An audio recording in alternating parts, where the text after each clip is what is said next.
बिस्मिल्लाहिर्रहमानिर्रहीम, अस्सलामु अलैकुम। आप देख रहे हैं प्रोग्राम सलमान मिर्जा के साथ। जनाब, आज गहमा गहमी से भरपूर दिन। आज वज़ीर आज़म की ज़ेर सदारत इत्तेहादी जमातों का इजलास मुनक्किद हुआ और उम्मीद की जा रही थी कि जनाब कुछ ऐसा फैसला निकलकर सामने आएगा कि कल जो समात है उसमें हुकूमत की जानिब से कोई यकीन दहानियाँ कराई जाएंगी। लेकिन इत्तेहादी जमातों की जो इस इजलास में यह फैसला किया गया है कि पार्लियामेंट सुप्रीम इदारा है, फैसलों को तस्लीम करना है, लेकिन ये फैसले सुप्रीम कोर्ट के नहीं बल्कि पार्लियामेंट के होंगे। उन्होंने कहा कि जनाब एक ही दिन फैसला पूरे मुल्क के अंदर इंतखाबात होने, हर हाल में होने, और एक ही दिन इंतखाबात के हवाले से फैसला किया गया है और यह फैसला पार्लियामेंट ने कर दिया है। इससे पहले भी जनाब हुकूमत की ख्वाहिश ये थी, कोशिश ये थी कि 14 मई को कम से कम इलेक्शंस ना करवाए जाए। लेकिन शाह साहब ने मुझे ज्वाइन किया, उन बात करते हैं, क्योंकि खान साहब ने शाह साहब को मैंडेट दिया था मुज़ाकरात करने के हवाले से। मुज़ाकरात के हवाले से भी कल एक रिपोर्ट हुकूमत को जमा करानी है कि कंसेंसस हुआ या नहीं हुआ, और कंसेंसस जिनसे करना था वो शाह कुरैशी साहब हमारे साथ मौजूद हैं। जरा उनसे मजीद बात करते हैं। शाह साहब अस्सलाम वालेकुम सर, कैसे हैं आप?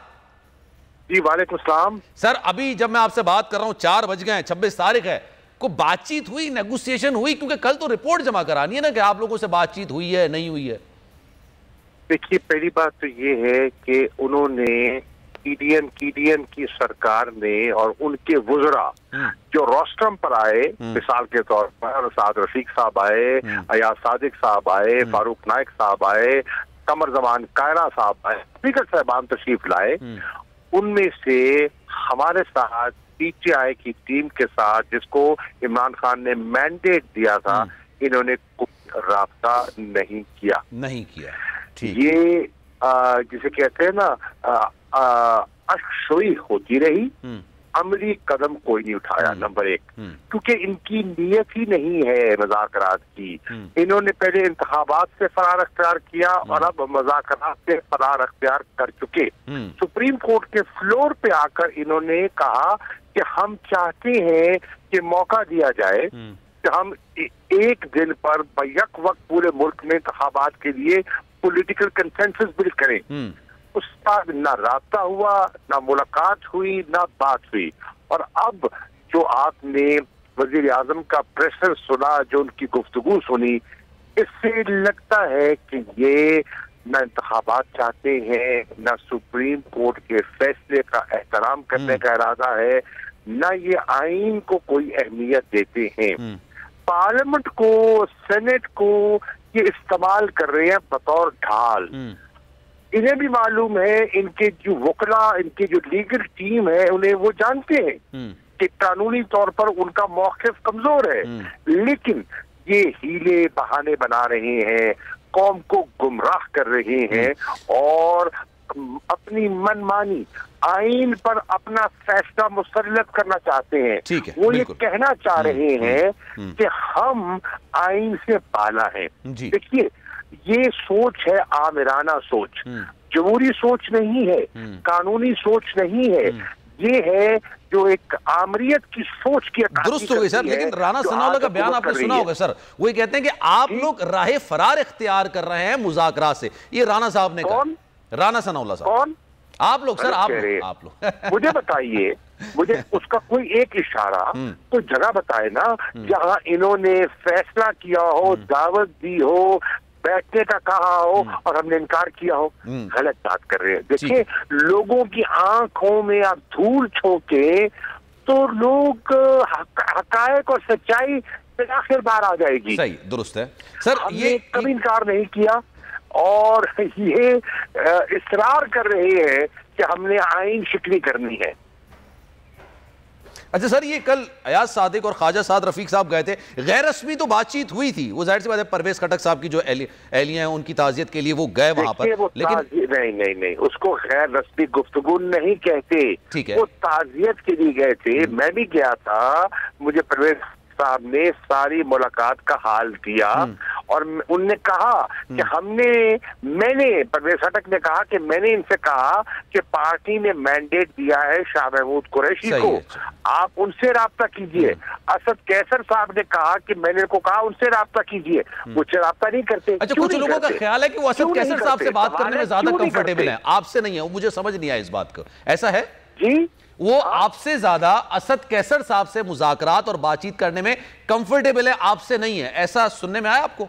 सिर्फ गुजारिश ये है, ये कंफर्ट की बात नहीं है, ये पार्टी का फैसला है। इमरान खान अगर उनको जिम्मेदारी दे, शौक से कर ले। इमरान खान जो पार्टी के चेयरमैन हैं, उन्होंने ये जिम्मेदारी मुझे सौंपी और हाजिर हूं। अगर वो किसी और को सौंप देंगे वो कर लेंगे। तो सर फिर तो उम्मीद तो अब दम तोड़ गई है ना, क्योंकि आज आखिरी दिन था सुप्रीम कोर्ट की जानिब से कंसेंसस की मुलाकात, अब तो नहीं हो सकते ना। देखिए, सुन लीजिए, उम्मीद थी ही नहीं। अच्छा, उम्मीद थी नहीं। आप मेरी गुफ्तगू मेरे मुख्तलिफ टेलीविजन फुटेजेस निकाल के सुन लीजिए। जी जी। मैं बारहा कहता रहा हूं कि ये मज़ाकरात को भी ताखीरी हरबे के तौर पर इस्तेमाल कर रहे हैं। इनकी मज़ाकरात की नीयत ही नहीं है। उस दिन ये फंसे हुए थे और इन्होंने जान छुड़ाने के लिए सुप्रीम कोर्ट से ये अंदिया दिया। इनकी नीयत तब भी नहीं थी, इनकी नीयत आज भी नहीं है। और नीयत सिर्फ ये थी कि 14 मई से आगे चले जाएं, यही थी बस। नीयत थी कि इंतखाबात से फरार होना है। ठीक है सर, ठीक है। Thank you so much sir. Shah साहब हमारे साथ मौजूद। आपका जनाब अपने मेहमानों से आपको तारुफ करवाते हैं। हसन खावर साहब पाकिस्तान तहरीक इंसाफ के स्पोक पर्सन हैं, हमारे साथ मौजूद है। शुएब शाहीन साहब प्रेसिडेंट हैं IHC के, उनके हमारे समाज में मौजूद हैं। माहिर कानून भी है, उनसे भी ज़रा मजीद बात करेंगे। नज़ीर लगारी साहब भी थोड़ी देर में मुझे ज्वाइन करेंगे, उनसे भी ज़रा मजीद बात करेंगे। शुएब साहब से ज़रा मैं स्टार्ट करना चाहूँगा। शुएब साहब सर ही बताइएगा, अब तो वाज़ेह हो गया ना, अब तो दो राय नहीं है, अब तो कोई गुमान वाली बात नहीं है, अब तो कोई खदशे की बात नहीं है, अब तो कोई इम्कान की बात नहीं है। हुकूमत ने ना बातचीत करनी है और ना ही 14 मई के इलेक्शंस के लिए मावनत फराहम करनी है। What do you think sir? 27 तारीख कल अहम दिन, अहम समात, क्या होने जा रहा है?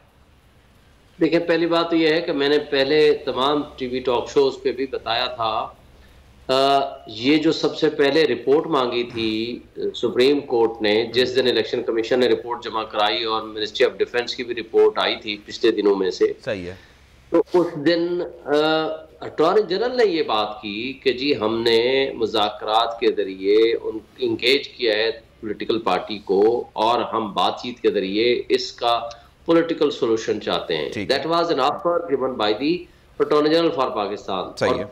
एक दूसरी बात ये थी कि ये टाइम बाई करना चाहते थे। इनकी नीयत ये नहीं थी कि मुज़ाकरात के जरिए हम इस इशू को सेटल डाउन करें। इनकी नीयत सिर्फ ये थी कि किसी तरीके से ये कोर्ट 14 मई की डेट को वापस ले ले इन बिटवीन, ताकि हम मुज़ाकरात का डोल डाल के और इसके ज़रिए से हम एक दफ़ा इस तारीख से निकल जाएं और उसके बाद फिर हम बाकी चीज़ें बाद में डिस्कस करेंगे।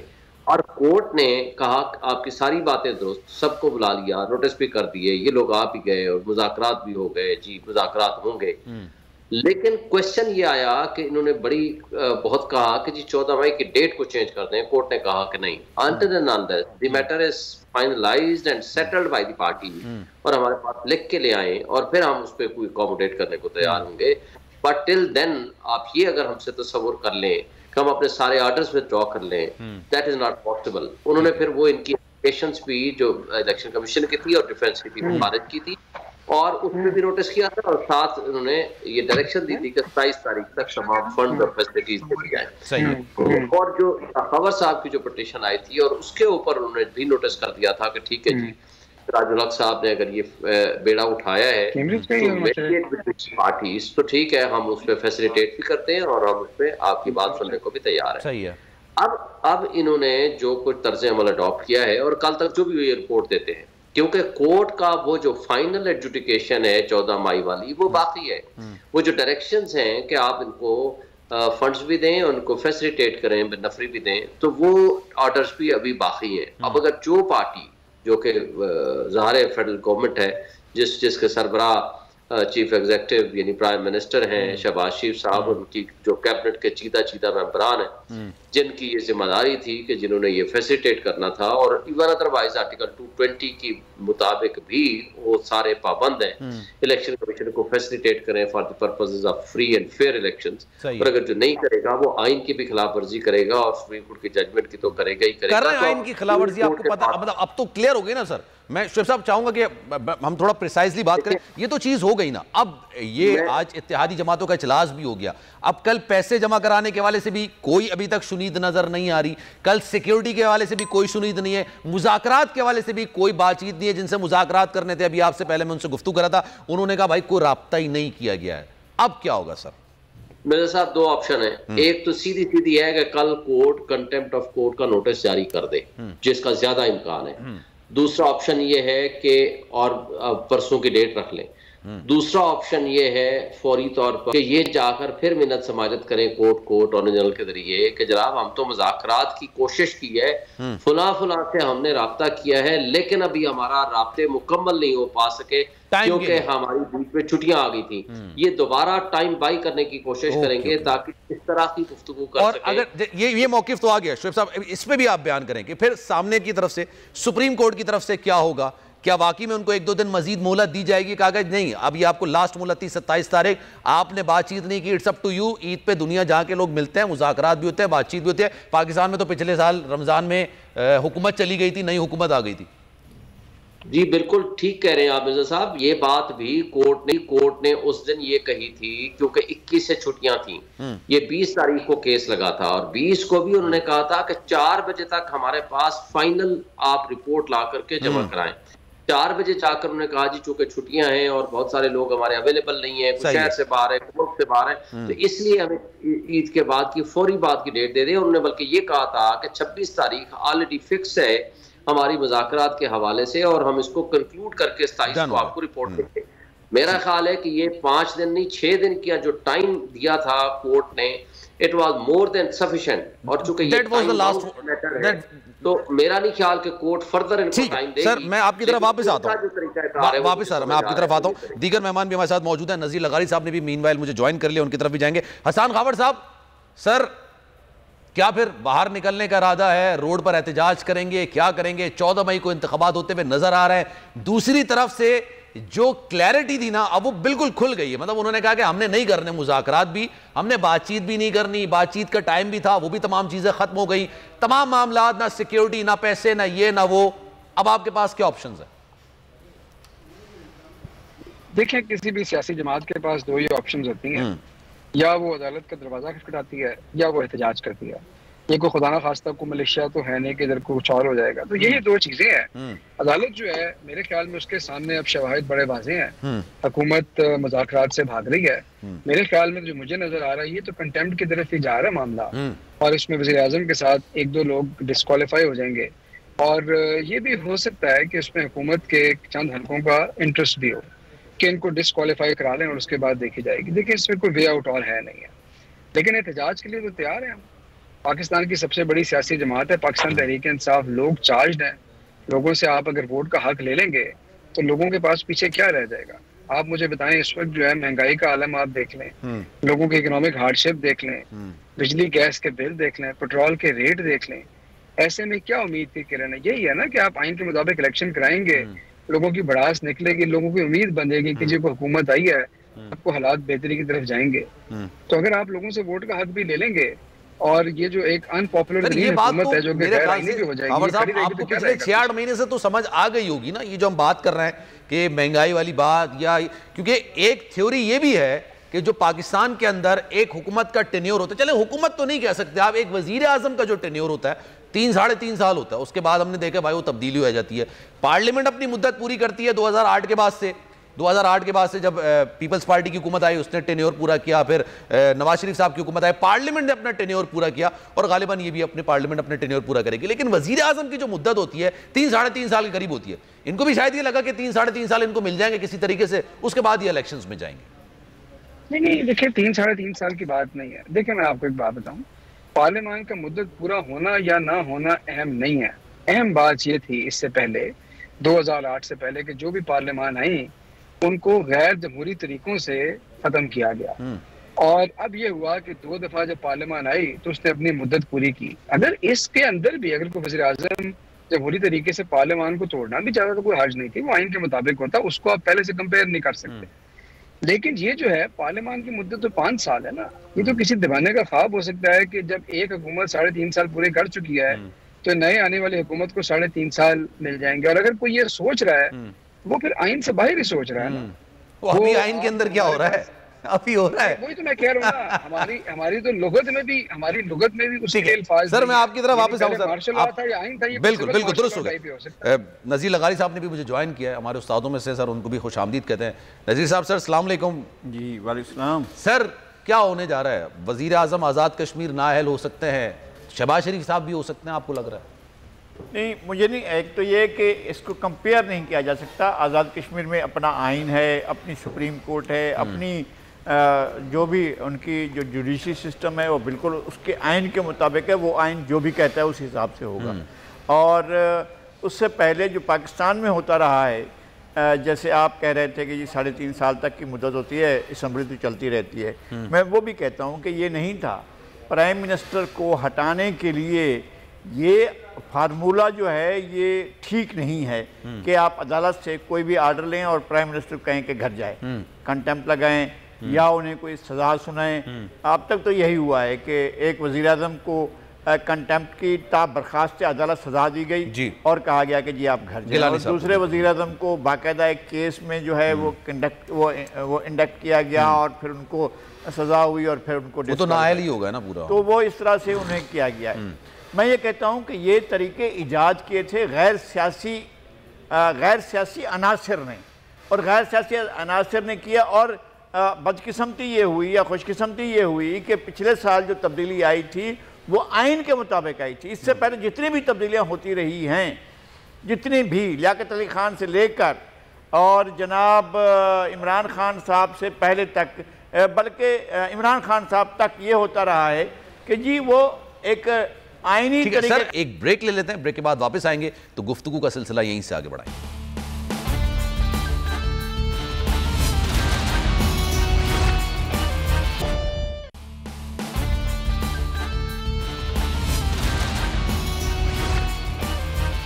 जनाब प्रोग्राम में एक बार फिर से आपको खुशामदीद कहते हैं। और मीनवाइल एक बड़ी खबर आई थी कि जनाब कि अब सुबह 11:30 बजे इस केस की समाअत होगी। इससे पहले ये कहा जा रहा था कि जनाब चीफ साहब की तबीयत नासाज है, लेकिन अब ये फैसला हो चुका है कि कल 11:30 बजे इस केस की समाअत होगी। 2 रिपोर्ट्स हैं जो कि पेश की जानी है। एक तो 21 अरब रुपए फराहम किए गए नहीं किए गए इलेक्शन कमीशन को ताकि वो इस जो सारे खर्च है उसको मैनेज कर सके, और दूसरी कंसेंसस हो सका, तमाम सियासी जमातों में इत्तेफाक राय हो सका, मुज़ाकरात हो सके। 14 मई को इलेक्शंस नहीं होने तो क्या आगे कोई डेट पर इत्तेफाक हो सका जिसमें पूरे मुल्क के अंदर एक ही दिन इंतखाबात हो सकें? उस हवाले से भी अभी भी कोई पेशरफ निकलकर सामने नहीं आई है। शुएब साहब हमारे साथ मौजूद हैं, नज़ीर लगारी साहब हमारे साथ मौजूद हैं, उनसे मजीद बात करेंगे। शुएब साहब, सर ये वाज़ेह हो गया, मतलब क्लैरिटी आ गई है कि नहीं करवाने, ना मुज़ाकरात करने हैं, ना पैसे देने हैं। लेट्स सपोज सर मैं आपसे कहता हूँ सुबह 11:30 बजे जो केस की समाअत शुरू होगी, पहली चीज क्या मोहलत दी जाएगी या फिर उसको कहेंगे नहीं आपके आज तक की मोहलत थी, अब इसको तौहीन अदालत की तरफ लेकर जाया जाएगा? देखिए, मेरा ख्याल है कि 4/4 का ये फैसला है और उसमें पहला जो टाइम बाउंड था वो 10 तारीख का था कि आप सारे पैसे जमा कराएं, और 11 को रिपोर्ट आई थी और 11 को फिर दोबारा ऑर्डर हुआ। उस ऑर्डर की रोशनी में फिर 14 को रिपोर्ट आनी थी। फिर उसके बाद आपके सामने 17 तारीख हुई, फिर 19 तारीख केस फिक्स हुआ, फिर 20 तारीख हुई और 20 लास्ट डेट थी। और उस दिन यानी 19 तारीख को कोर्ट ने बड़े वाज़े पैगाम दे दिया था अटॉर्नी जनरल को कि अब आप ये लास्ट अपॉर्चुनिटी ले लें और साथ आप ये देख लें इसका इम्पैक्ट ये होगा कि हम बहुत संगीन ऑर्डर्स पास करेंगे और सख्त एक्शन लेंगे। तो मेरा ख्याल है कि दैट इज उस संगीन फैसले में सर ये भी हो सकता है कि वो शहबाज शरीफ साहब को, वजीर आजम साहब को तलब कर लें अदालत के अंदर। देखिए, तलबी तो ज़ाहिर है फिर तभी होगी, उनकी तलबी तो तभी होगी कि जब कंटेम्प्ट नोटिस होगा ना। पर्सनल अपेयरेंस तो कंटेम्प्ट शो कॉज नोटिस की सूरत में होता है, अदरवाइज तो उनके बिहाफ पे उनका वकील हाजिर है, उनके बिहाफ पे अटॉर्नी जनरल फॉर पाकिस्तान हाजिर है। और अगर उनको इन पर्सन तलबी होगी और साथ देखे ना, उन्होंने टाइम बाई करने के लिए एक जो मुज़ाकरात वाला इशू था उसमें ऑथोराइज्ड रिप्रेजेंटेटिव्स तमाम पॉलिटिकल पार्टीज के पेश हुए, और उस दिन जो उन्होंने बात की, साद रफीक साहब पेश हुए, अयाज सादिक पेश हुआ, फारूक अशनायक साहब आए, और इन सब लोगों ने, और शाह महमूद कुरैशी साहब और सिराजुल हक साहब खुद आए, इन सब लोगों ने न सिर्फ सुप्रीम कोर्ट की कोशिशों को सराहा बल्कि उन्होंने ये वादा किया कि जी हमें कुछ बस रीजनेबल टाइम दे दें ताकि हम अपनी हतमी राय आपको दे के इस इशू को रिजॉल्व कर सकें। और आज देखें, अब वही बिलावल भुट्टो साहब जिन्होंने ये स्टार्ट किया था वो भी पीछे हट गए, शहबाज शरीफ साहब भी पीछे हट गए, मौलाना फजल रहमान साहब से पहले दिन से एतराज़ कर रहे थे, और सिराजुल हक साहब वाहिद अब लीडर बचे हैं। कल वो पेश होकर क्या जवाब देते हैं? मेरा नहीं ख्याल कि उनके पास अब कोई ऑप्शन होगा सिवाय इस बात के कि आप कानून के मुताबिक प्रोसीड करें फर्दर। और सुप्रीम कोर्ट ने शायद ये सारी सिचुएशन इनको भागते हुए उन्होंने अपने ऑर्डर को विथड्रॉ नहीं किया, हालांकि अप्रिशिएट किया था कि आप लोगों ने बड़ा अच्छा जेस्चर दिया है। और सेक्रेटरी खजाना और सेक्रेटरी दाखिला से कहा था ना कि आप चलें रकम प्रोवाइड करें और आप सिक्योरिटी प्रोवाइड करें, लेकिन उन्होंने कहा कि हमें इजाजत नहीं है या फिर पार्लियामेंट इसकी इजाजत नहीं देती है। तो पार्लियामेंट में इस वक्त जो सबसे ज्यादा एक अहम शख्सियत है वो तो जाहिर सी बात है शहबाज शरीफ साहब ही है ना। तो जैसे अपोजिशन लीडर होता है वैसे ये इनकी हुकूमत है, ये कैबिनेट को भी ये लीड कर रहे होते हैं, तो इनको तलब किया जा सकता है। देखें, आइन की जिम्मेदारी पूरी करने के लिए कोर्ट ने ऑर्डर किया और कोर्ट के ऑर्डर की वाज़ेह खिलाफवर्जी होगी तो ज़ाहिर है सबसे पहली रिस्पॉन्सिबिलिटी तो चीफ एग्जीक्यूटिव की होगी ना, वो प्राइम मिनिस्टर ऑफ पाकिस्तान की होगी और he will be summoned, he will be called in contempt proceedings not otherwise. और कॉन्टेम्प्ट प्रोसीडिंग्स जब स्टार्ट हो जाएं अनटिल अनलेस वो कल्मिनेट ना हो तो वो एक तलवार लटकी रहेगी। वो एक दिन में फाइनलाइज होता है, 2 दिन में होता है, 3 दिन में होता है, but all of them had to go back. ठीक है, उनको घर भी जाना तैमूर तालपुर साहब ने भी मुझे होगा। ज्वाइन किया, पाकिस्तान पीपल्स जिंदगी कर रहे हैं, हमारे साथ मौजूद है, उनसे जरा मजीद बात करते हैं। तैमूर साहब सर अस्सलाम वालेकुम, कैसे हैं आप? वालेकुम सलाम जी, थैंक यू। सर क्या हुआ, मुज़ाकरात वगैरह आगे बढ़े नहीं बढ़े? पीपल्स पार्टी तो ये चाह रही थी कि सुप्रीम कोर्ट के अहकामात है, मुज़ाकरात होने चाहिए, करने चाहिए। आज इत्तेहादी जमातों का इजलास भी हुआ था, जरदारी साहब के हवाले से बात भी आ रही थी कि जनाब बातचीत करनी चाहिए। कौन रुकावट है मौलाना फजल रहमान के अलावा मुज़ाकरात में? देखिए ये एक मुस्बत सोच है सदर जरदारी की, जिसके हिसाब से हम आगे चलना चाह रहे हैं। पर ये बात आप जहन में बिल्कुल रखें कि पाकिस्तान पीपल्स पार्टी के साथ और पीपल्स पार्टी के लीडरों के साथ जो ज्यादतियां इमरान न्याजी ने अपने दौर में की हैं, वो सब जहन में रखते हुए कोई आसान काम नहीं है। सोच मजबूत है जरदारी साहब की, बिल्कुल है, पर ना कि सिर्फ पाकिस्तान पीपल्स पार्टी, सारी जमातों को कोई ना कोई इशू है। पर आपको पता है जब भी सदर जरदारी किसी चीज का इरादा करते हैं तो उसको अंजाम तक पहुंचाते हैं। ये मैं नहीं समझता कि 1-2 दिन में बातचीत होगी, बैठेंगे और मसला हल हो जाएगा। टाइम तो कल आज का था ना, 26 तारीख तक टाइम का था, और आप लोगों ने खुद ही इस बात को कहा था कि हम बातचीत करेंगे। 27 तारीख को तो रिपोर्ट जमा करानी है आपने। वो बात अपनी जगह सही है कि मुश्किल मरहला है, लेकिन सर मुश्किल मरहले के लिए एक टाइम लिमिट थी, एक्सपायरी डेट थी, वो आज खत्म होती जा रही है। नहीं, मेरे ख्याल से टाइम और एक्सपायरी पर मेरे ख्याल से नहीं चल सकते, वो बहुत ही मुश्किल होगा।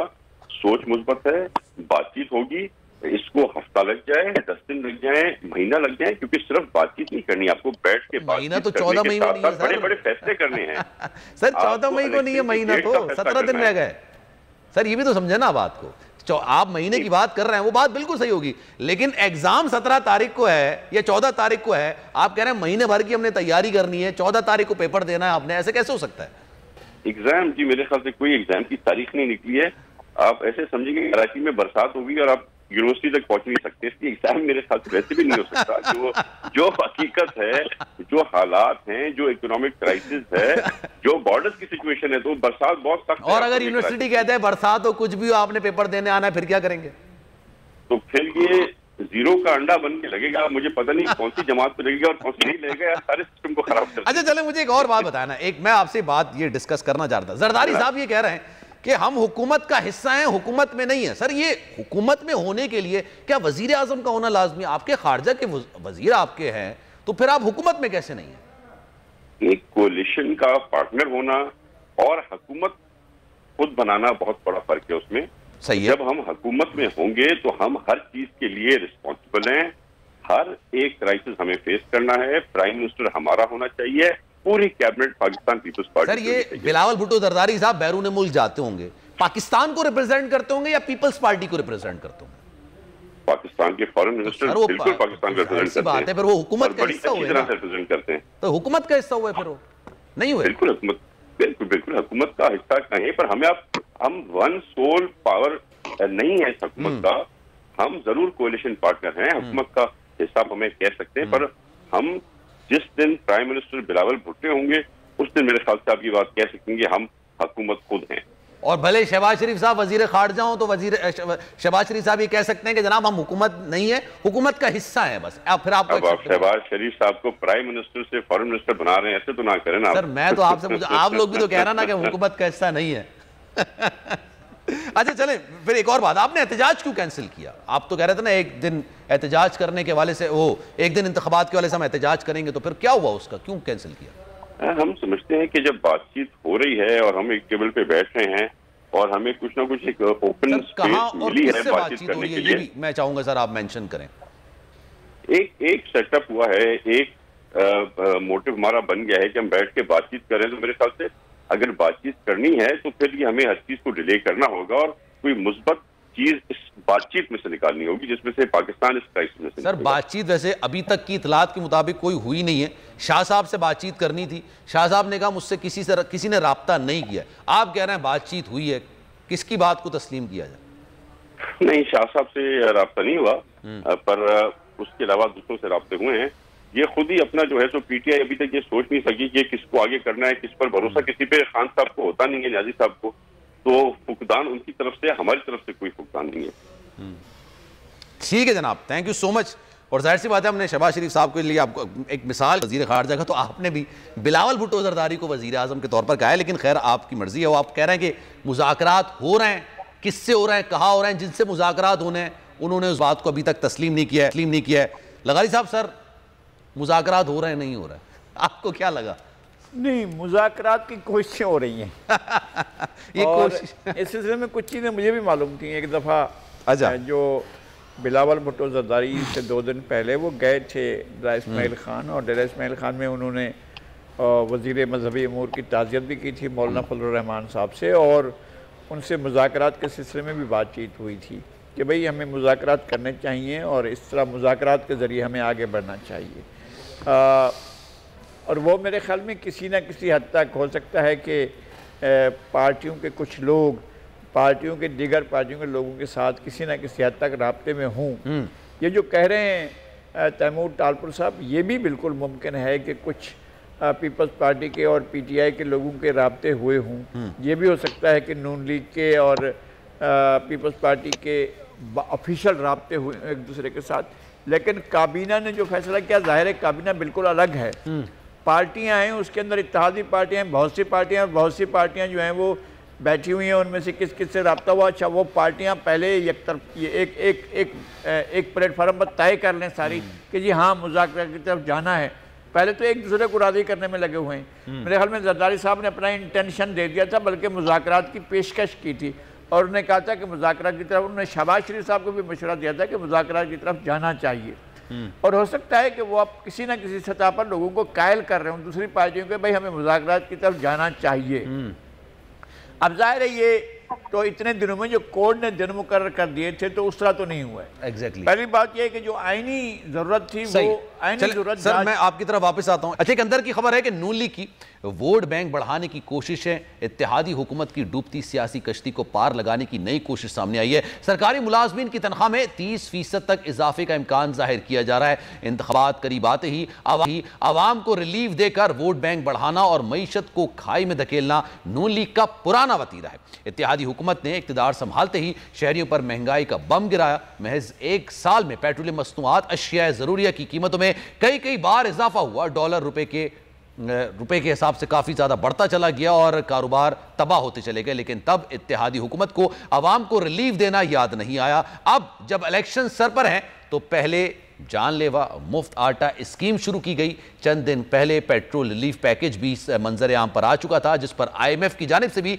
शदीद एतराज़ात उठाए गए थे। अब माली साल 2023 और 24 के वफाकी बजट में महदूद वसाइल के बावजूद सरकारी मुलाजमीन की तनख्वाहों में 15 से लेके 30% इजाफे का इम्कान जाहिर किया जा रहा है। 2018 में भी ऐसा ही हुआ था, जब इंतखाबात से पहले जाते जाते मिफ्ता इस्माइल टैक्सों में कमी कर गए थे, जिसके नताइज बाद में मुल्क को भुगतना पड़े थे। समझ नहीं आता जनाब, नून लीग को अपने पूरे दौरे हुकूमत में आवाम को रिलीफ देने का ख्याल क्यों नहीं आता और इंतखाबात से पहले एकदम से क्यों आ जाता है। सुप्रीम कोर्ट का इलेक्शन से मुतालिक फैसला आने से पहले तक तो हुकूमती वजीर कह रहे थे कि जनाब जहर खाने के पैसे नहीं है, इलेक्शन कैसे करवाए जाए।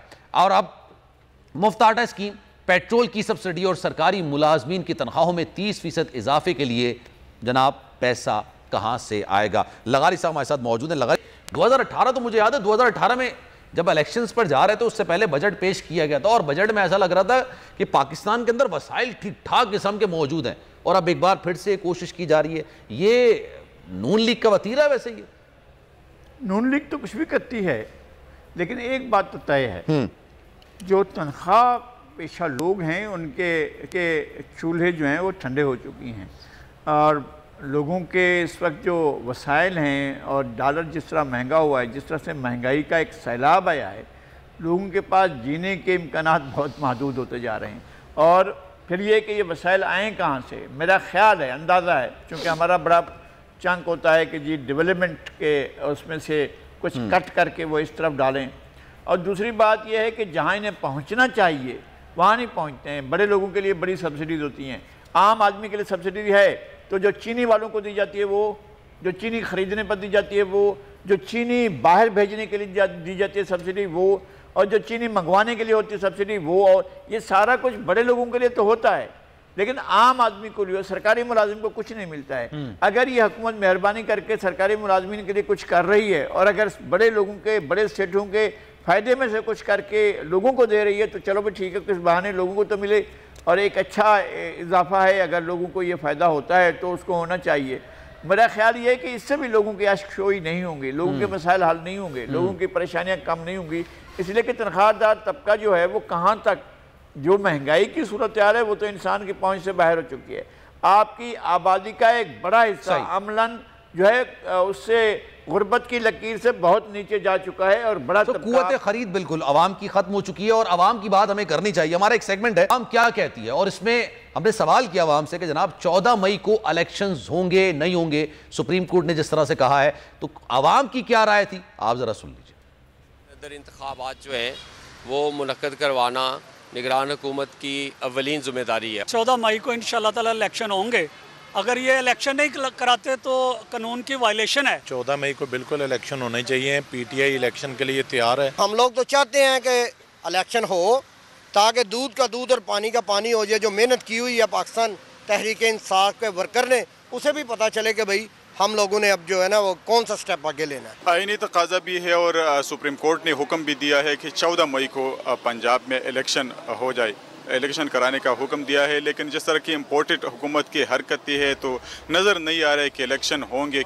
देखिए जो हुकूमती एटीट्यूड है उससे अवाम की राय आपने जानी और नज़ीर लगारी साहब हमारे साथ मौजूद थे, आपका भी बहुत शुक्रिया। लेट्स सी जनाब, कल सुबह 11:30 बजे इस केस की समाअत का आगाज़ होगा। क्या होता है क्या नहीं होता है, सलमान मिर्ज़ा को दीजिए इजाज़त। ज़िंदगी रही, सेहत रही और आपकी दुआएं रही तो कल इंशाअल्लाह स्पेशल ट्रांसमिशन में आपसे फिर मुलाकात होगी। ख्याल रखिएगा अपना, अल्लाह हाफ़िज़।